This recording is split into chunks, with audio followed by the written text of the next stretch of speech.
প্রয়োজনীয় সংস্কার কার্যক্রম শেষ করে দ্রুত নির্বাচন দেওয়ার আহ্বান জানিয়েছেন বিএনপি মহাসচিব মির্জা ফখরুল ইসলাম আলমগীর।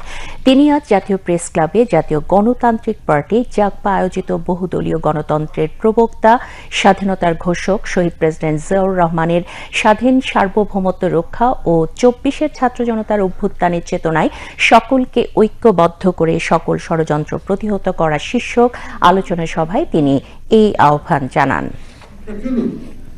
আপনি সংস্কার করেন, কি সংস্কার করেন? ৬টা কমিশন করেছেন, সেই কমিশন কাজ করছে, খুব ভালো কথা। এই কমিশন কাজ করছে, কাদের সঙ্গে কাজ করছে?